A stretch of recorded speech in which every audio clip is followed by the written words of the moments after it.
Hey yo, what's the word? It's your boy MGM with another crazy reaction video, man. We got when cops have to arrest their boss, man. That's crazy. Y'all ever wonder how it be like when they pull over their chief, lieutenant, or whoever over them? Do they go by the books or do they turn a blind eye? I don't know, man. But we finna see it. Hey, before I get into this video, man, smash that like button, comment, and subscribe if you ain't already, gang. Let's get into it. Cops have to arrest all different types of people. However, what happens when it's a cop's own boss that he has to put in handcuffs? There's things that we can do to fix this, Bertie. Here are 4 examples of this incredibly rare situation, starting with the case of Michael Yarbrough. On June 20th, 2023, a Georgia police officer pulled over a Dodge Charger that was going way over the 35-mile-an-hour speed limit. However, when he walked up to the window, he got a huge surprise. Really?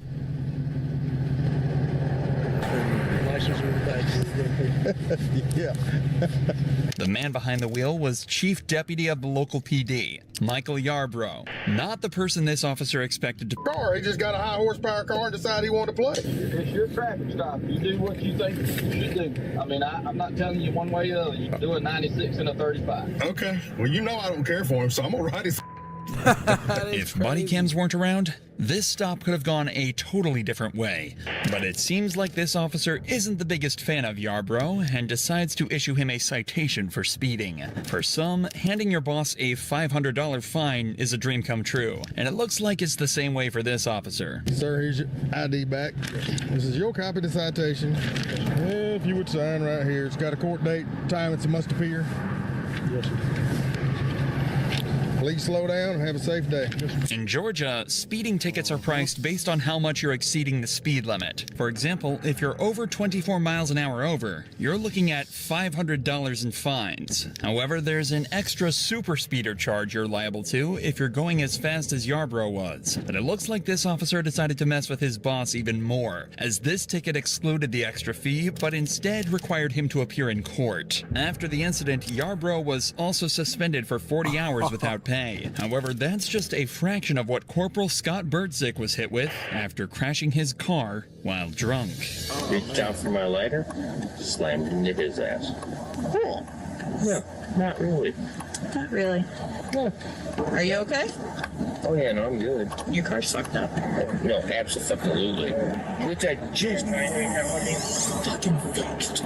Obviously, Brooke and Scott are familiar with each other, and curiously, Scott holds nothing back when describing exactly how the incident went down.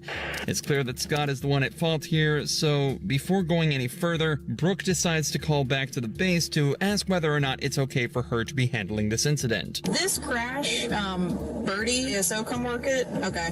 I can't remember. It's been a long time since I've worked a crash with one of us in it, so. No, he's not on duty. He's in his POV. I just didn't want there to be any, like, conflict of interest type issues. All right, that was it. I just want to make sure. All right, bye. Damn it, Bertie. Brooke is given the go-ahead and told that there should be no issues with her handling this case, but that was before she noticed this. You good?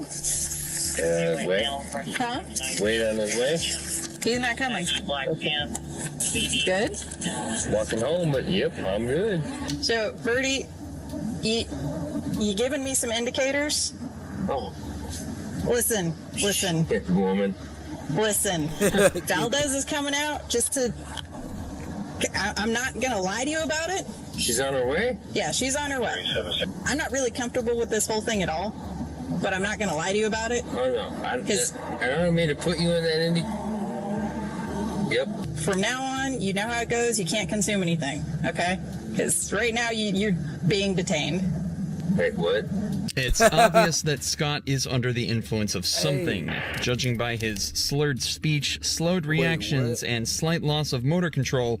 Brooke is fairly sure he's been drinking. At this point, Scott is no longer her supervisor. He's just a suspect in a case, and what's more, he's drunk and likely unpredictable, a combination which can be incredibly threatening to a female officer. Please don't make my life difficult. I would never do that to you. Okay. I'm very uncomfortable right now. And I apologize for putting you in that position. Are you on? Yes. Yes, I am. And I'm going to remain on for integrity. You know you can't smoke right now. Why? Because if I'm going to do a DUI investigation, it impedes it, so you can't consume anything. I want to get that dog. This is a really cute dog. Fear aggression issue. You can always train a dog. You can't consume anything. You're killing me. Trying. But too late now. After a short wait, another officer arrives at the scene, meaning they can finally start getting to the bottom of all of this with some sobriety tests. These lasted over 10 minutes, but it's not hard to tell how they went by just looking at a few seconds of them. You may begin the test. 1, 2, 3.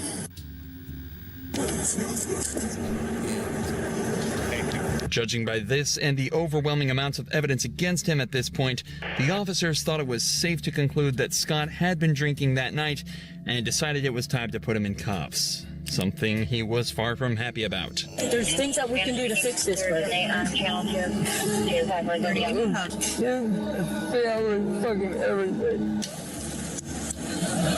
It's got the hinge locks. okay.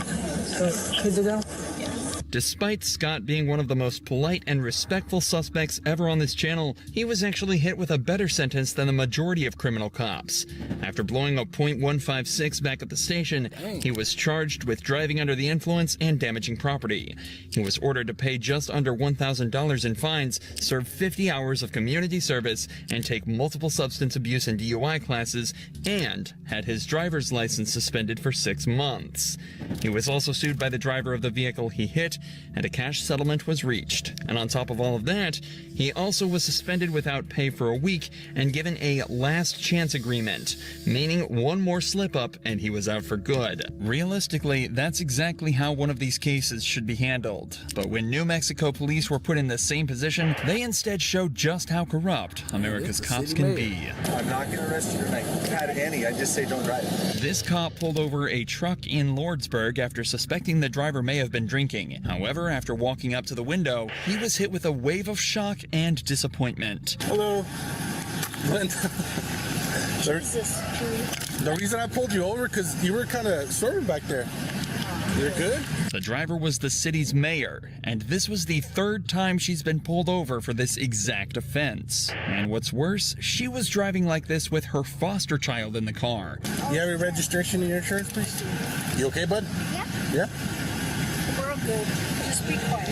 The cops are now in an extremely awkward position, but after a short chat, they decide that they should proceed with the stop normally and do their jobs, at least for now. Hey, Glenda, you mind stepping out of the vehicle? We'll go over you paperwork on my unit real quick? How much have you had? 3 or 4? 3 or 4? Okay. Yeah. As Glenda exited the vehicle, both of the officers noticed a strong smell of alcohol on her, and she quickly admitted to having a few drinks that night. Her slow speech and movement implies that she's definitely over the legal limit to drive, but this is the 3rd time she's been pulled over for driving drunk. Will this really be the time she's punished for it? This officer certainly thinks there's a chance. Let me just get him home. Get who? Nathan, You know I'm the type of cop who doesn't get brakes, okay? you're the type of cop that what? That doesn't get brakes. When I approached the vehicle, I did notice an odor of alcohol coming from alcohol coming from inside the vehicle. When I observed you walk out, you were kind of swerving all over the place, okay? And then right now, you're just, as you're standing, you're kind of swaying side to side. Thing is, you're the mayor, okay? I'm your employee. It doesn't matter. I'm your employee. And now that you're standing downwind, I can smell it. Okay? Well, I'm not denying it. Yeah, we could smell it on you, and the way you got out of your vehicle, Glenda, it's not good.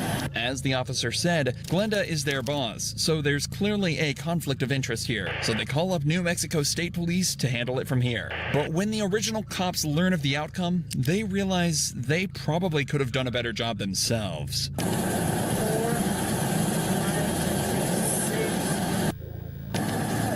5, 6. So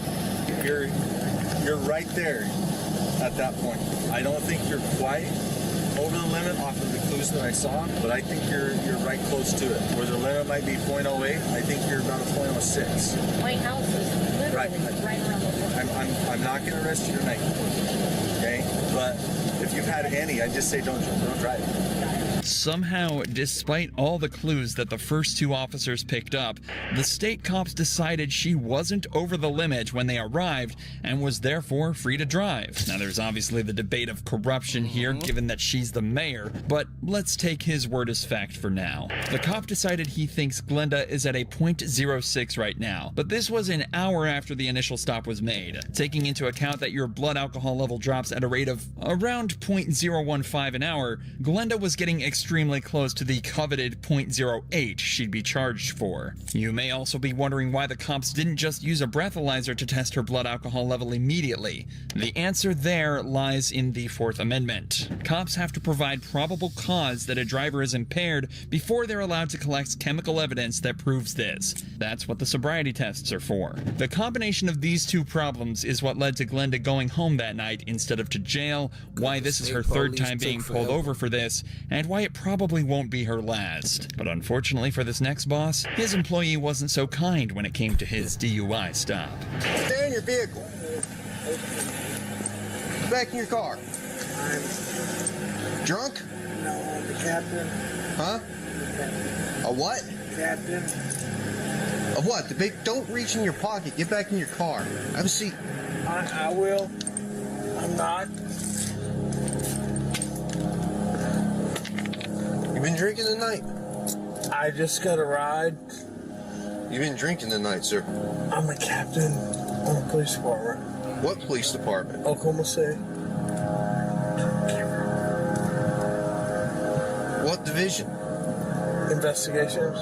How much we had to drink tonight, sir?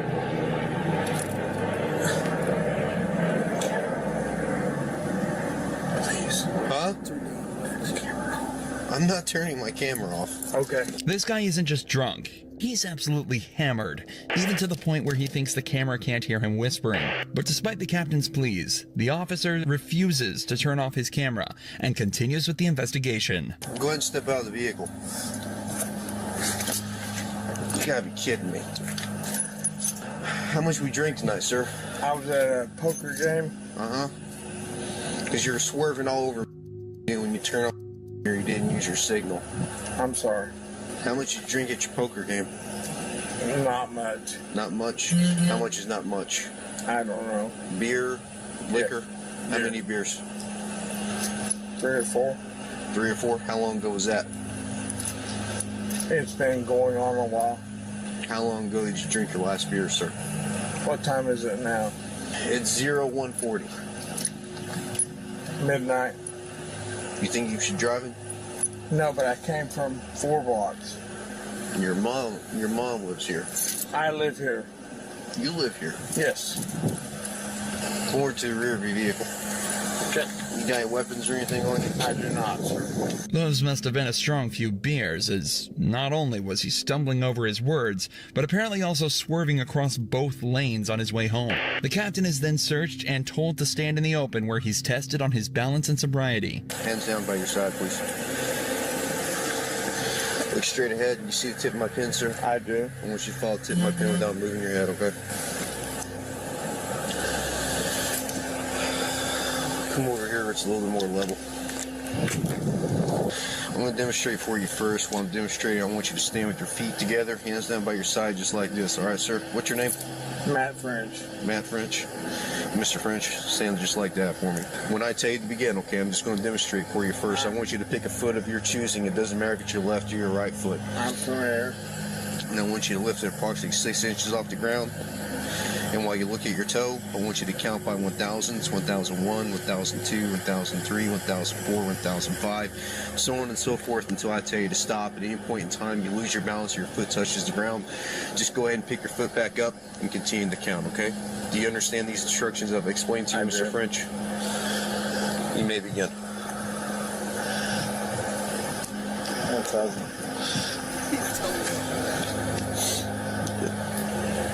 Keep going. Can you turn that off? I cannot, sir. Please. I know you're aware of our body cam policy. You know I cannot turn off this body I do, but I'd like to talk to you. I can't do that, sir. Please. Are you going to do the test or not? Will you please talk to me? I'll talk to you once we're You done. can turn it off, you can turn it on. I can turn it off once I'm done with my investigation, sir. Okay. I'm a captain on this police department. I understand that, sir. I get and that. I am a sergeant on this police officer, and I've taken an oath to uphold the law. I don't show favoritism to anyone, regardless. I don't care if you're a gangbanger or the president of the United States. Sir, I'm not asking you for that. If I was to treat you differently than I was to treat like some Southside loco or some pedo, how's that look on me? Okay, I'm not asking you for that. Because I wouldn't do that for any of them.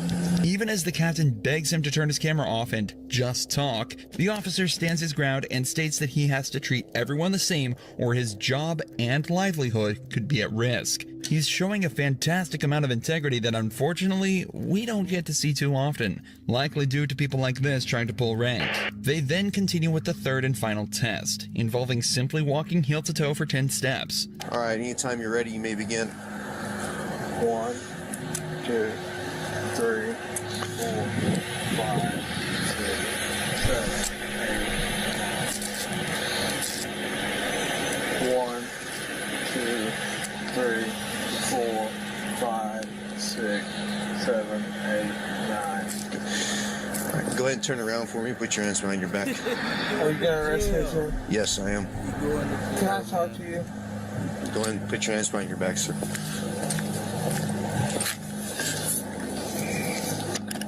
Now that the investigation is concluded and the perp is placed under arrest, the officer turns off his camera and returns the captain to the police department. Not only was he suspended from his position as Oklahoma police captain, but he was also hit with the regular punishments for DUI, likely amounting to a small fine and a few months in jail.